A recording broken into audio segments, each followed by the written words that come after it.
यता चाहिँ बिहा हुँदैछ गाइस। के हो र तिमी फेरि?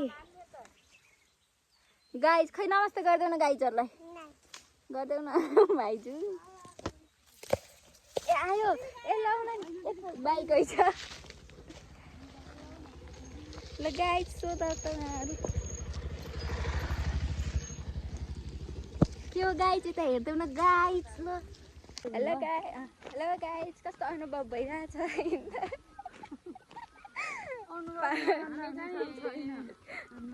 कपाल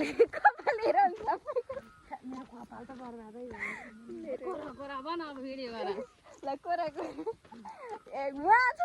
घर मुनतिर गएर गराइ ल गाइस उहाँबाट आउँदै हुनुहुन्छ ठुलो मम्मी छोरा। यताखेरि कसैलाई धक्कल पार्नु परिरहेछ गाइस। कोपाला मम्मी अगाडि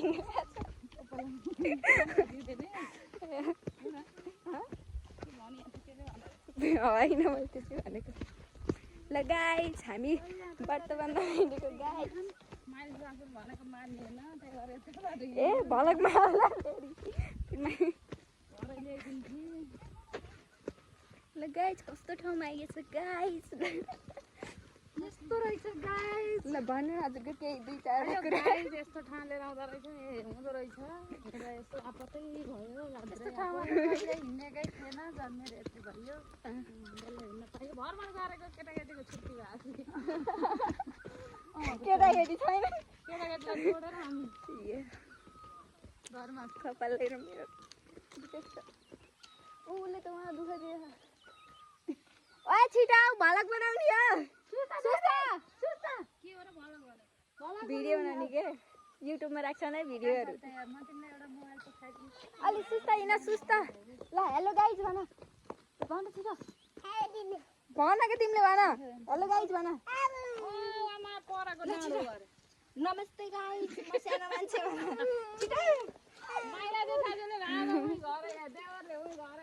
जब हामी चाहिँ पुग्ने यहीँ भनौँ। ल गाइस मेरो रियल फेस चाहिँ देखियो सबैको रियल फेस देखाउन चाहन्छु म। उहाँको रियल फेस यस्तो छ उहाँको रियल फेस यस्तो छ गाइसहरु। ल यता चाहिँ बिहा हुँदैछ गाइस। के हो र तिमी फेरि? गाइस खै नमस्ते गर्देऊ न गाइजहरूलाई। गर्देऊ न भाइजू। ए आयो ए लाउन नि बाइक है छ। ल गाइस सोध त के हो गाइस यता हेर्देऊ न गाइस। ल त गाउँमा हो गाइस। त्यही हो घर पर्छ हो त टनल लाग्यो घर त्यही जो। ल हो त्यो घर त्यही हो उहाँले भन्नुभएको रहेछ नै घर त जति